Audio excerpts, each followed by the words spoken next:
Right here. Oh, there she go. Okay, we're going to jump right into it. We're live, and thank you all for tuning in tonight. Good evening, and welcome to our College and Career Readiness Expo Town Hall. My name is Yolanda Hamilton, and I am the district's Diversity, Equity, and Inclusion Consultant.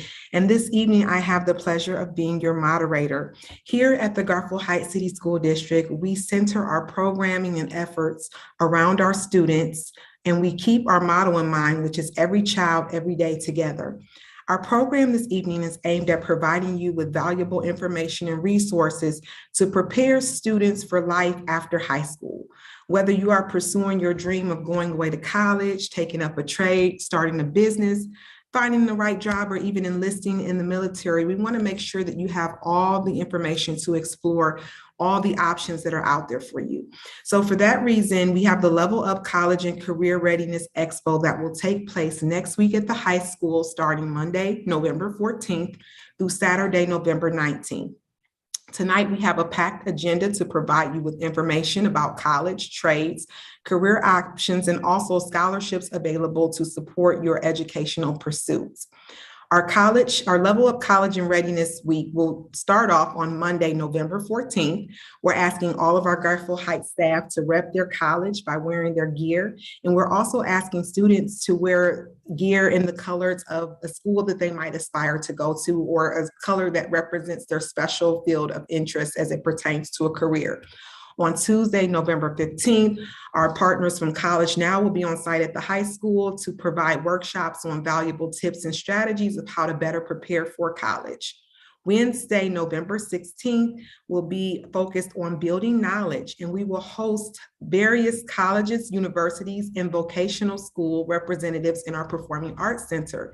Students will have a chance to engage with those representatives and learn about the various options that are available to them. And this will take place from 8 a.m. to 2 p.m.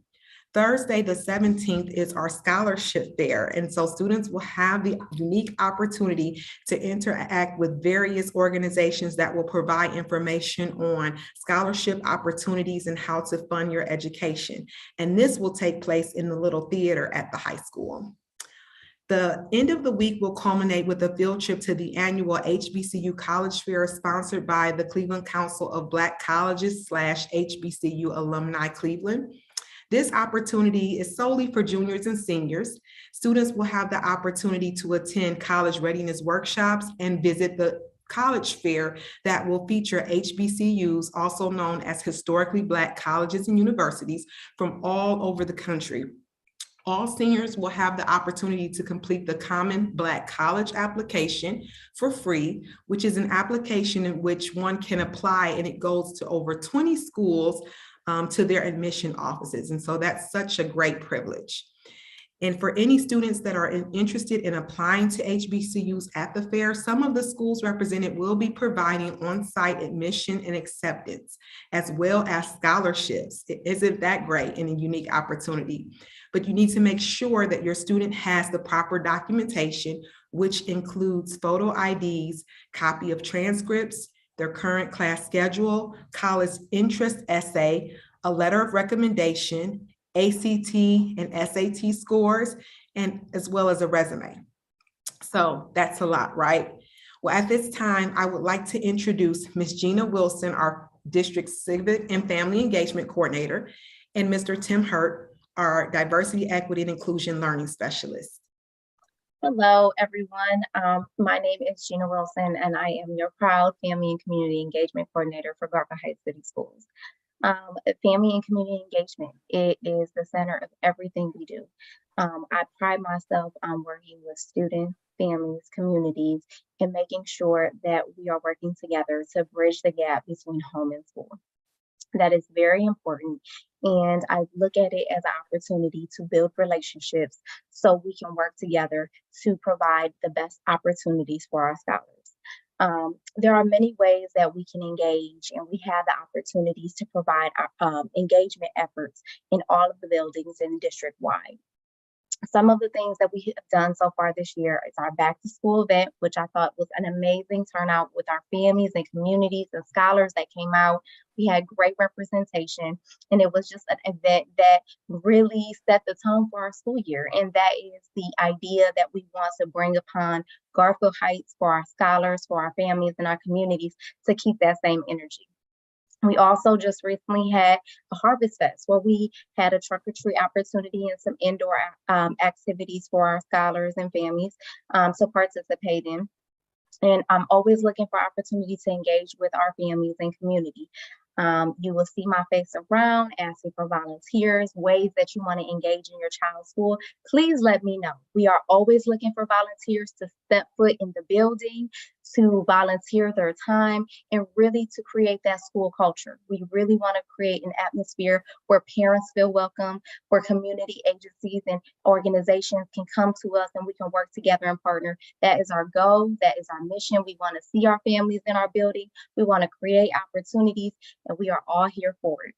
I'm saying that to say I want families, community to reach out to me to see how we can come together and partner for our scholars. We want to create best opportunity for our scholars so they can succeed, maximize their learning, education, and really set them up for future success. That is our goal, to create wonderful scholars and community cities, future citizens of our Garfield Heights. And I have to say, I am a proud graduate of Garfield Heights City Schools, and I want to give back, and I want to create these opportunities for families and students to engage with one another. We will be having a Winterfest opportunity come up in December, and I'm calling out families to come up. We want to create opportunities where you can engage, volunteer, and we want to maximize every opportunity that we can. If you are interested in volunteering or engaging any which way, we understand, we value your time, we understand the importance of your time, but any way that we can have you in our buildings, we want to see you there. I'm going to share my contact information at the end, and I'm going to pass it on to Mr. Hurt. Thank you, Jana. Good evening, families and community. My name is Tim Hurt. I'm the Diversity, Equity, and Inclusion Learning Coordinator. And my role in the district is to take a look at and monitor existing structures and systems for equity for our students, to make sure that when our students leave us post-secondary, that they can compete and thrive in this growing, diverse world. We look to bring exposure and experiential opportunities to the kids. We look to ensure that their lessons and their instruction is high level and rigorous, so that we can give them many opportunities to pursue whatever career paths or college paths or educational paths that they desire. So we are definitely looking to build partnerships with the community. Garfield has a wealth of alumni and families that we want to reach out to and bring into the fold, because we would like you to share your information and share your businesses, share your opportunities with our scholars, to give them a well-rounded education, to ensure that when they step out these doors at the end of their senior year, they step into their destiny, a great future for them that's provided by Garfield City School Districts. So I want to jump in and we do partner with College Now, and Ms. Hamilton mentioned that they are going to be present on site next week, but they have provided us with the opportunity in a video for us to share tonight with some valuable information for our scholars and our families watching.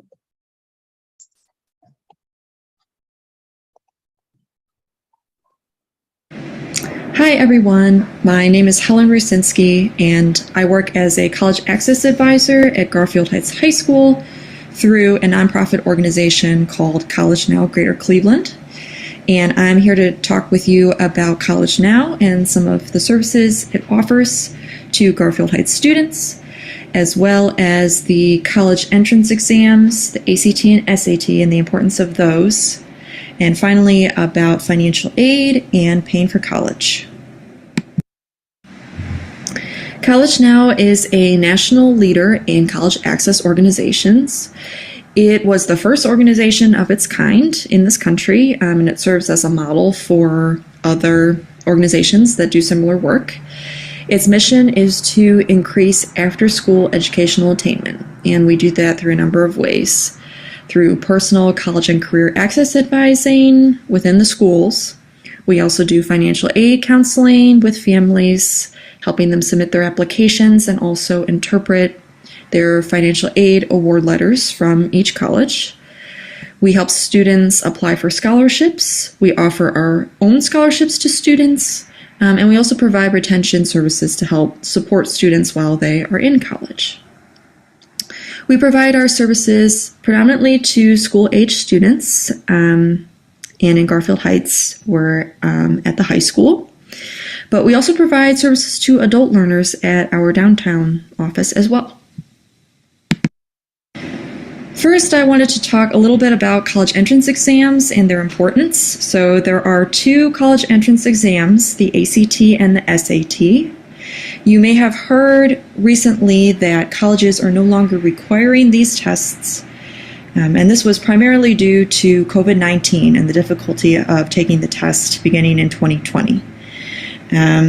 Although many schools are continuing to waive scores, we at College Now still believe that it is important for students to take these tests, and that's for a number of reasons.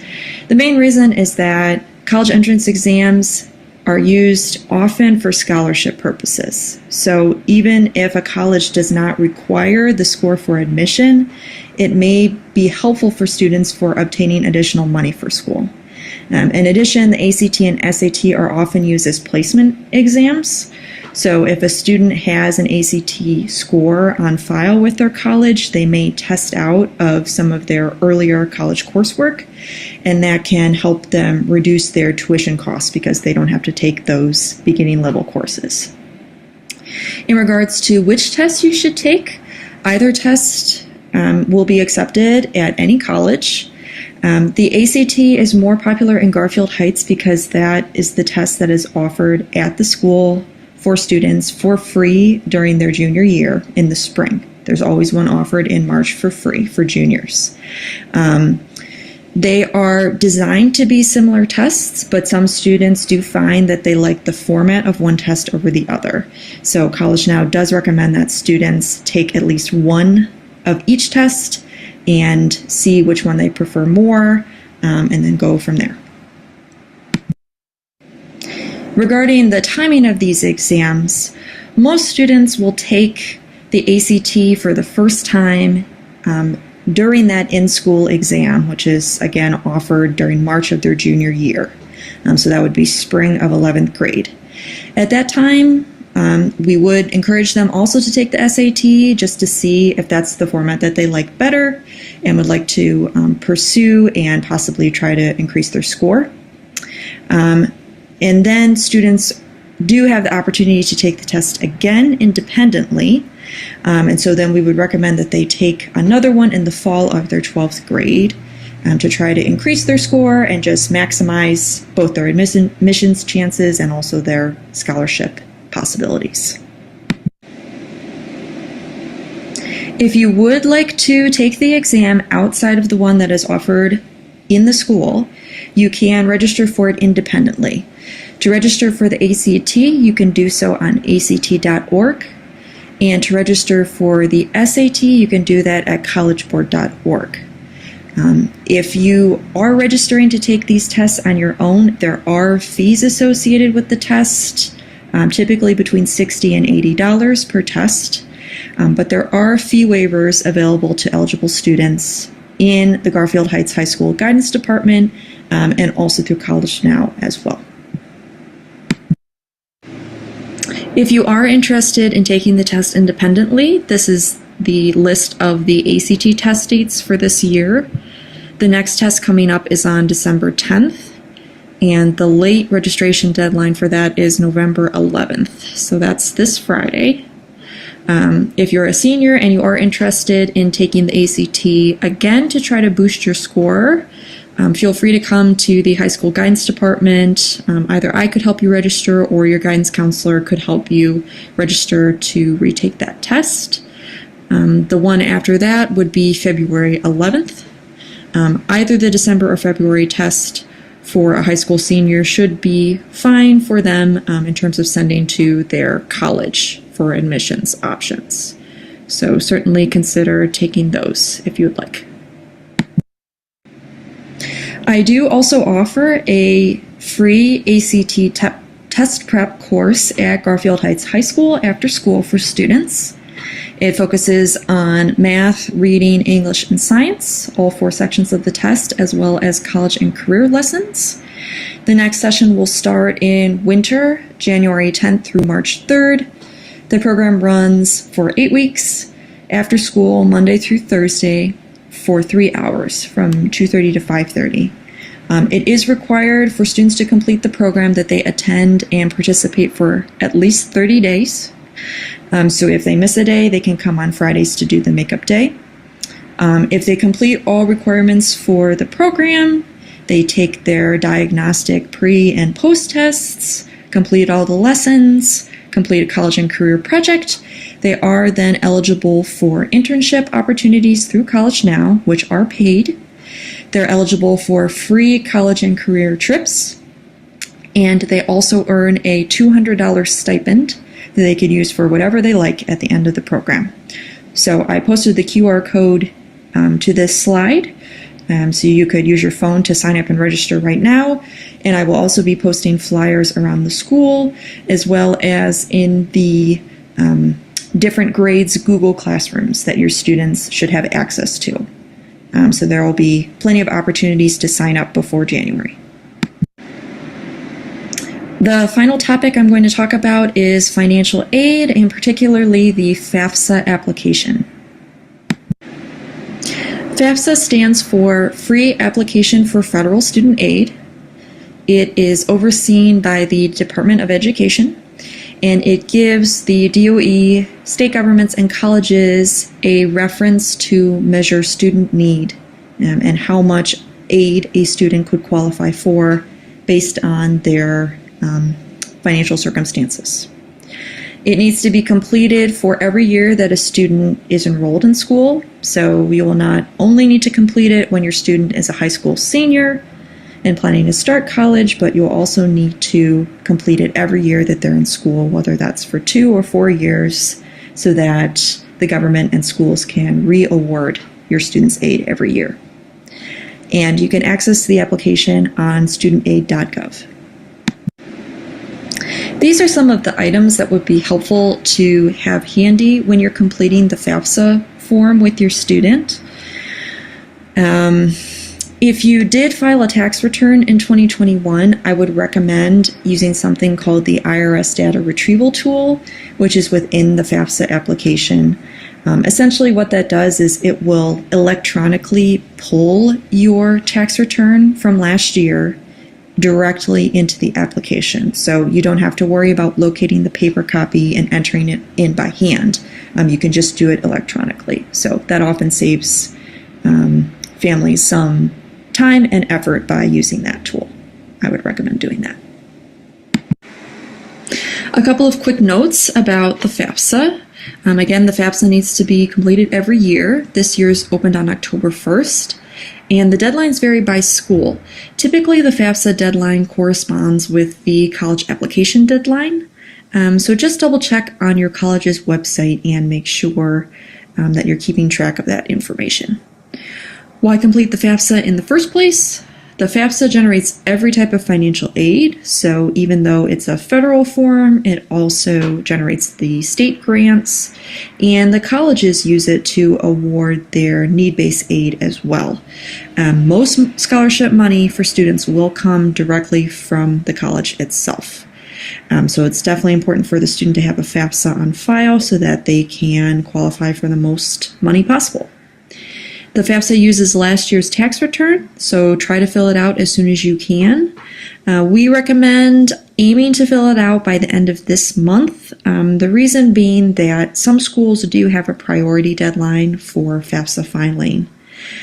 So just double check on your college's website and see if they have a priority or early FAFSA kind of financial aid application deadline, and try to fill it out by then. There is one other type of financial aid application called the CSS profile that is generally required by more selective institutions, so typically private institutions and some more selective public schools as well.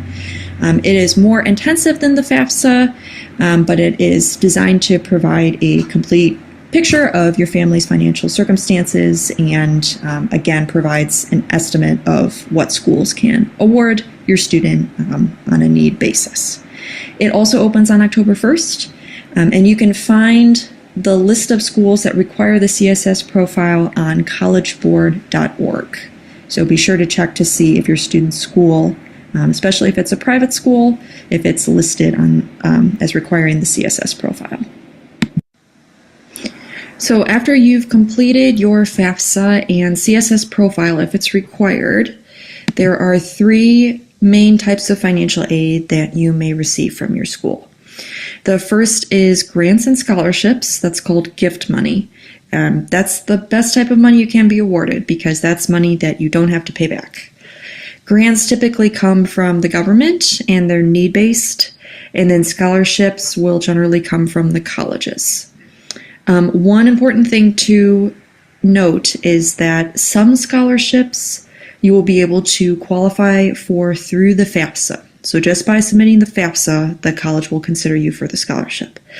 Other scholarships you will have to look around for a little bit more. You'll have to go to your college's website, look on their scholarships page, and see if there are additional awards that you qualify for. I definitely recommend doing this because there are often many additional awards that are listed on a school's website that have separate deadlines. They may require an essay or additional documents, but it's well worth applying so that you can get that extra scholarship money for school. The second type of money that you could get through the FAFSA is called work study.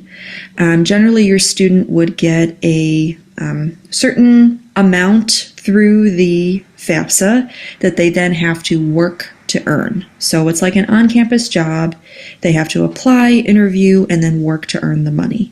Typically, these jobs are in the campus library or they might be in the cafeteria, somewhere nearby to the school. And students don't typically use this money for their tuition, but they might use it for their personal expenses, for buying their textbooks, those types of things. And the last type of money that you might be awarded is borrowed money, so education loans. You would only get federal loans through the FAFSA. Private loans you'd have to apply for separately through an outside source. But the types of federal loans that you could get would be the federal subsidized loan, in which the government waives the interest while your student is in school, so it doesn't start to collect interest until after they graduate, or the unsubsidized loan, which is collecting interest while they're in school.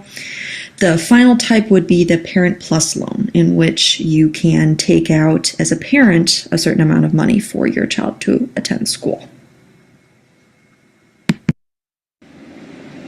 When students are looking for outside scholarships, college now has 3 tips for them.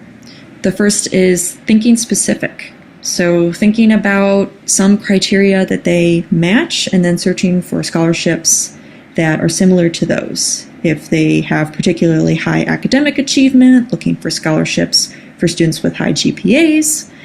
If they did certain clubs in school, if they're an underrepresented student in a particular field, just searching based on all the factors that match up to them and trying to find ones that are specific that they can apply for.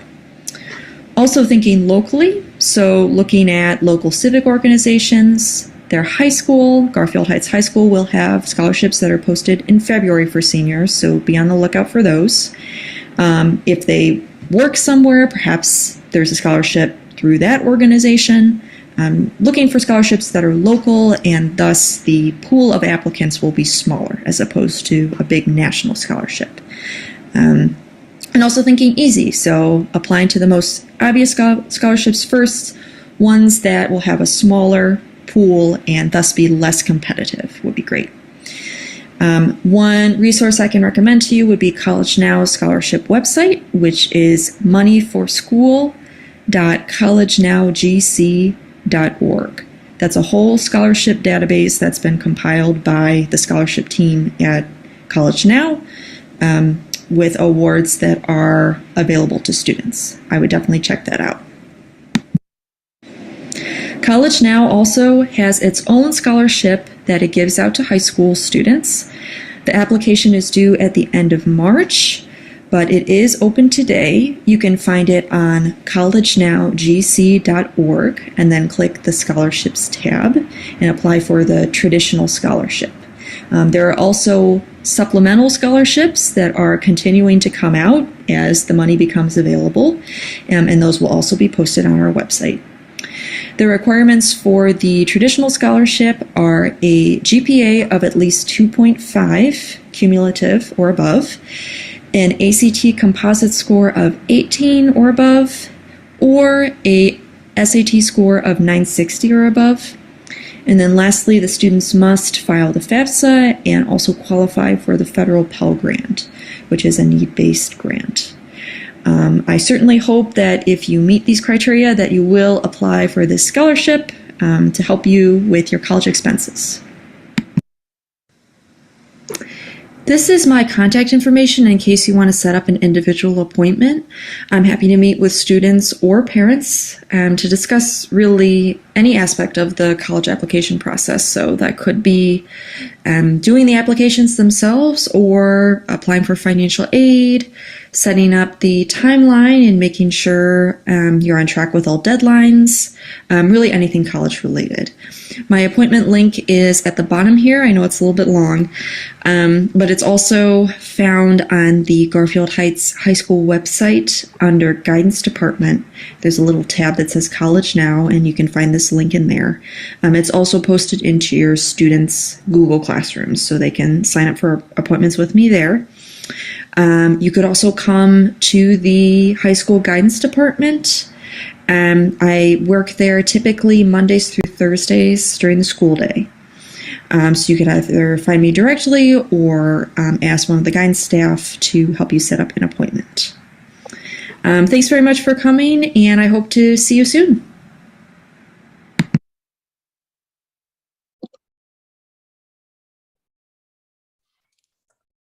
Well, wow, wasn't that great information? So I just want to encourage everyone tuning in tonight to be mindful of the deadlines. The great thing about it is that the live stream will be recorded. So if you need to go back and review it at a later time just to obtain the dates and deadlines, feel free to do so. Also, for those of you that may be tuning in, feel free to put questions in the chat. We are open to taking any questions for anything that you might have questions about this evening. We're going to jump right into it. We have some very special guests with us this evening who have been invited to share on their college experiences. And I want each of them, if you can unmute your mic, if we can start off just by having some introductions. If you can just, share your name, what year this is for you at your college, and what college you are attending, that would be great. I'm Amaya McWashington. This is my first year in college, so I'm a freshman. I'm a bio major. And I went to Warrensville Heights High School. Mr. Hurd invited me. Okay, and what college are you attending? I go to Central State University. Great, thank you for being here. Thank you for having me. Hi, my name is Tizaria. I am a freshman at Kent State University, and my major is music or music performance. Thank you. Hi, my name is Sophia. I go to Ursuline. This is my first year, and I'm a nursing major. Thank you.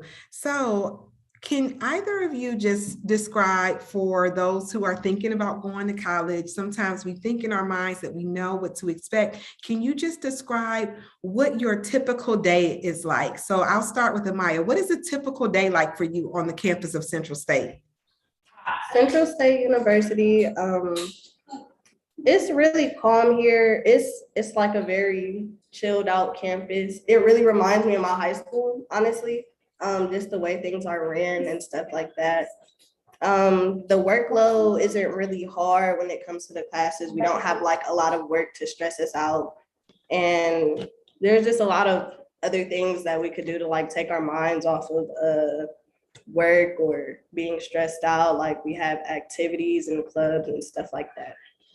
Thank you. Cesaria, how about you? What is a typical day like for you on the campus of Kent State? Well, I love the campus. Well, for one, the campus is really big.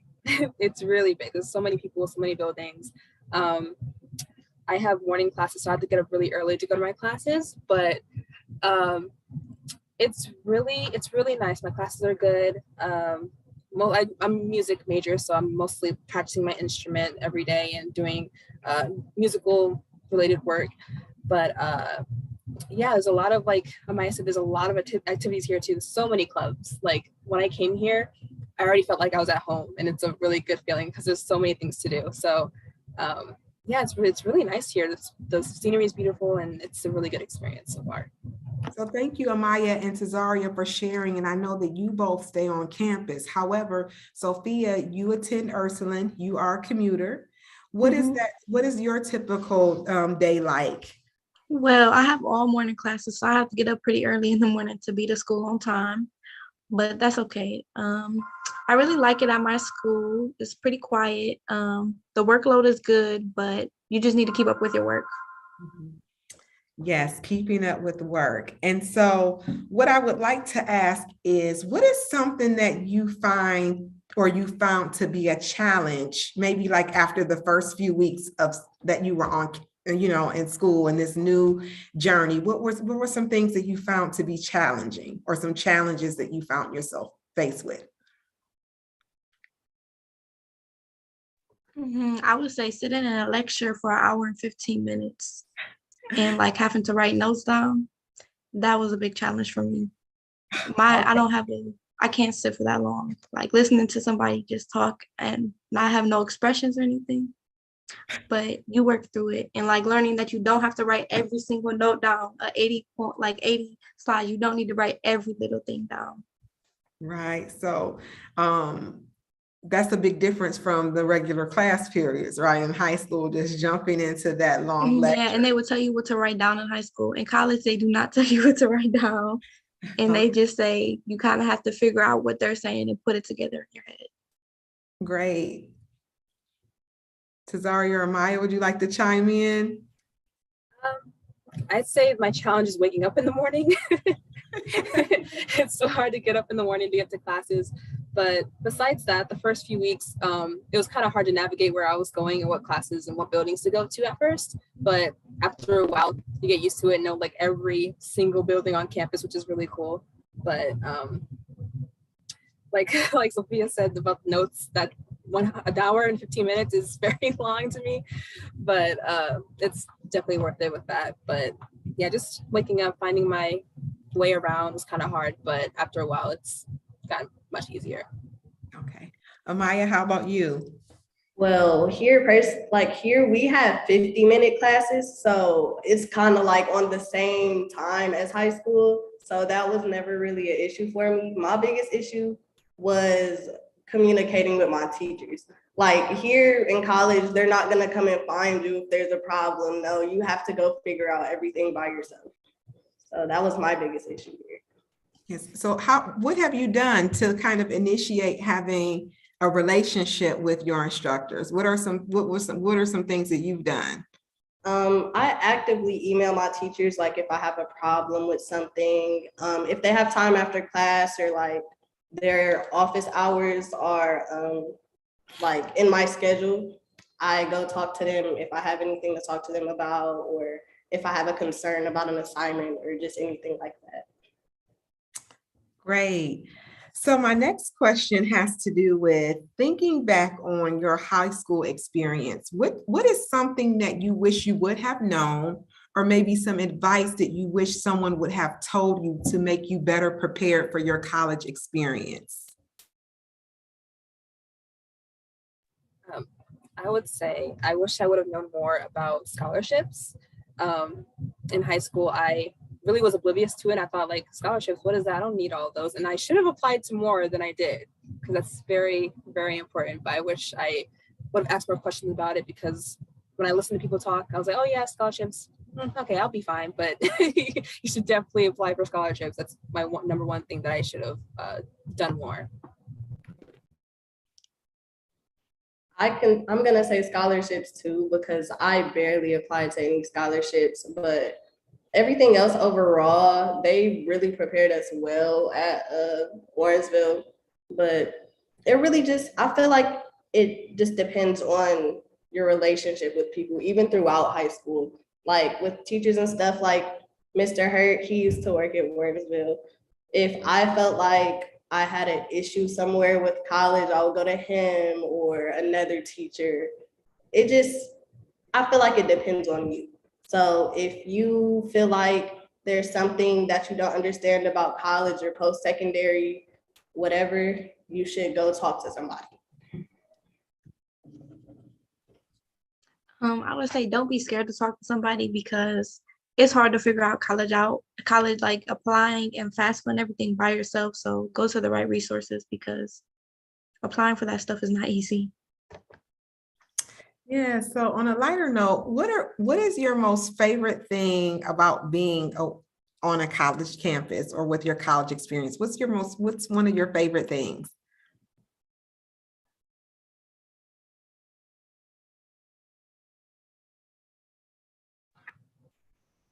I think I'll say just being independent, I guess. It gives you a sense of more responsibility and how to really take care of yourself and how to manage your time, how to do, everyday life. Because, you won't have your parents on your side all the time anymore. Like, yeah, they'll check up on you, you can call them, but they won't be there to really keep doing everything for you, So I think my favorite part is really learning more about myself, more about what I can do and what I'm capable of, and just experiencing what it's really like to be like an adult, So I think that's like the best part of college so far. I'm gonna say my favorite part is just growing like with my friends. Like I came here with a few friends and it's like we're just all figuring the whole life thing without our parents, out by ourselves. So it's like we just get to watch each other grow up in like an independent sense. So that's my favorite part. My favorite part is it's something new. So I like trying things like different things. So it's definitely something new. Even though I commute and I still come home every day, I still have like a lot of responsibility on my plate. But I enjoy going to college and I enjoy meeting some new people.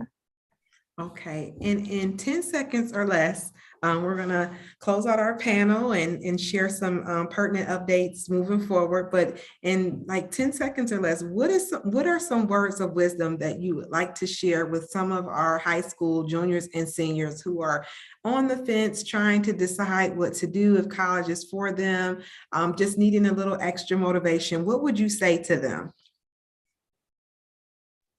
Do not stress yourself out. College is not for everybody and it does take a lot of thought. So if you feel like you need to take a gap year, you should consider that because you can always go the next year. Great advice.